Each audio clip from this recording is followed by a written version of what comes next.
근데 재개발은 상대적으로 조금 덜 오르거나 아예 안 오른 곳이 많아서 충분히 투자성은 있다고 생각은 합니다.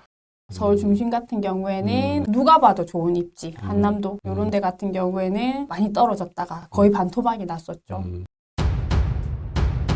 재개발, 재건축 공부를 많이 하고 있는 가자미님을 모셨습니다. 반갑습니다. 반갑습니다. 본인 소개 짧게 부탁드리겠습니다. 작년까지 직장 생활을 하다가 퇴사를 하고 회사를 다니면서 제가 이제 재개발에 투자를 조금 했었거든요. 이제 많이 물려도 보고 조금 벌기도 하고 그랬는데 퇴사를 하고 사업자를 하다 돼서 개인 사업을 조그만하게 하면서 투자를 계속 이어가려고 작은 스터디도 운영을 하고 있습니다. 재개발, 재건축 스터디인 거죠? 메인은 재개발, 재건축이고요. 임장은 주로 재개발 위주로 포인트를 잡아서 움직이되 주위에 이제 신축 아파트가 비교 대상이 되니까요. 신축 아파트들도 보고 분양 예정인 아파트들도 같이 보고.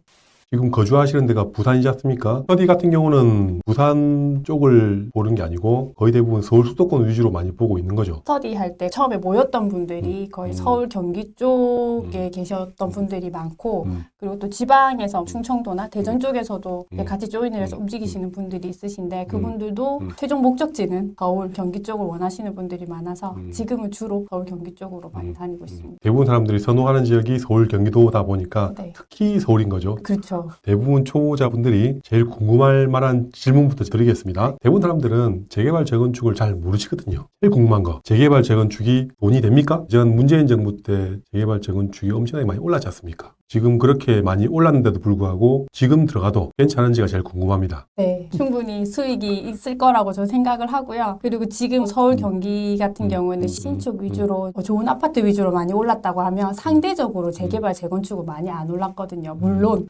중심지 좋은 데는 당연히 재건축은 많이 올랐습니다. 근데 재개발은 상대적으로 조금 덜 오르거나 아예 안 오른 곳이 많아서 충분히 투자성은 있다고 생각은 합니다. 이것도 정말 초보자적인 질문인데 재개발은 뭐고 재건축은 뭐냐? 차이가 정말 쉽게 설명하자면 어떤 게 있습니까? 근데 예를 드는 게 제 이야기가 쉬우실 것 같은데요. 재개발은 무허가 집들이 혼재하고 조금 오래된 일반 주택들이 혼재한 길이 제대로 안 나 있는 복잡한 도로들이 막 있는 그런 데가 이제 재개발이라고 하면 쉽게 얘기하면 네. 예전에 서울의 달동네 도로가 별로 안 좋고 그렇죠. 인프라가 별로 없는 지역을 싹 갈아엎고 새로 아파트하고 상가하고 이렇게 만드는 게 재개발이라고 보면 됩니까? 그렇죠. 대표적인 데가 잘 아시는 부가형 2, 3구역이라든지 아주 핫한 한남동, 한남 뉴타운으로 진행하고 있는 용산구를 얘기하시는 거죠. 그렇죠. 그런 데가 이제 재개발 지역이라고 할 수 있고 재건축은 저희가 잘 아는 압구정 현대, 상계주공처럼 아파트들 재건축 대상으로 해서 진행이 되는 경우가 많죠. 옛날에는 주택도 재건축으로 진행을 했었었는데 법이 바뀌어서 없어졌거든요. 길은 반듯반듯하고 도시 네. 형태는 잘 갖춰져 있는데 아파트만 오래되다 보니까 그 아파트만 부시고 새로 아파트를 만드는 거는 재건축. 허름한 동네를 다 뒤집고 아파트를 여러 개 만드는 게 재개발이라고 보면 되는 겁니까? 그렇죠. 다시 질문을 돌아가자면 재건축은 좀 많이 올랐는데 재개발들이 문재인 정부 때 많이 올랐다가 지금 많이 떨어졌다고 보면 됩니까? 그러니까 아무래도 신축 아파트들도 오르고 전국이 다 올랐잖아요. 그거를 못 사신 분들이 재개발로 가서 초기 재개발도 곧 바뀔 신축 재개발지만큼 프리미엄이 붙어서 초기 제재라고 하죠. 그쪽으로도 많이 사람들이 뛰어가서 가격을 많이 올렸었죠.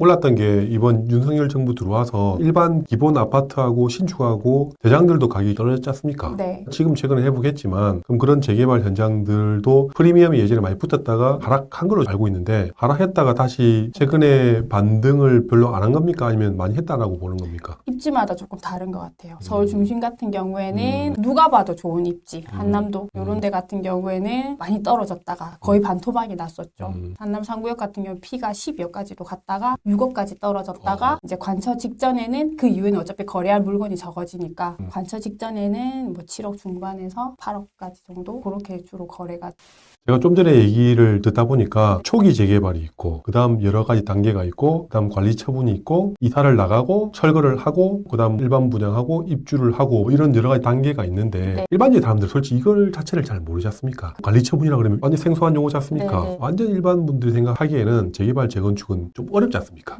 이런 것들을 좀 쉽게 공부하는 방법 같은 게 있습니까? 없죠. 일단 용어가 어렵기 때문에 일반 갭 투자라든지 분양권 그냥 이렇게 접근을 하기에는 사실은 금액 금액도 상대적으로 많이 들고요. 음. 그리고 부동산에서 이렇게 브리핑을 하더라도 본인이 용어나 단계를 전혀 모르는 단계에서는 이해하기가 상당히 힘듭니다. 금액대가 크기 때문에 그냥 가서 덥석 사기에는 쉽지가 않죠. 어쨌든 어려운 걸 알아. 그러면 공부를 할 필요가 있습니까? 공부를 해야 됩니까? 저는 공부를 해야 된다고 생각을 합니다. 책을 봐도 솔직히 쉽지는 않거든요. 제가 보기에도. 그렇죠. 어렵죠. 그래서 일단 재개발 단계라든지 재건축이나 재개발 큰 단계는 동일하기 때문에 어디에다 종이 하나 붙여 놓으시고요. 신문에 나오는 거라든지 이런 거를 보시면서 계속 조금 용어에 익숙해지는 그 정도 단계가 필요하고 그리고 요즘에 저렴한 강의 되게 많잖아요. 그런 거 하나 정도는 5만 원이나 7만 원 정도 하는 그런 강의는 한번 들으시고 임장을 갔다 오시면 궁금한 게 엄청 많이 생길 거거든요. 막 혼란스러우실 거예요. 그때 필요하시면 또 다른 분 강의를 들으신다든지 그때 또 쉬운 책을 하나 사셔가지고 또 한번 공부하시고 또 임장 다니시면서 모르는 내용 나오면 또 공부를 하시고 무한 그런 식으로. 반복을 해야 된다. 네, 그리고 또 요즘에는 뭐 뉴타운이나 이런 데는 진행이 많이 됐기 때문에 현장 전문가들이 되게 많으세요, 소장님들이. 그래서 솔직히 저희가 가서 그분들한테 뭘 배우겠다고 작정을 하고 가는 거는 예의가 아니죠. 내가 공부를 하고 물건을 사겠다는 생각으로 가서 어느 정도 조금 지식도 배워오는 정도로 하는 거를 추천을 드립니다.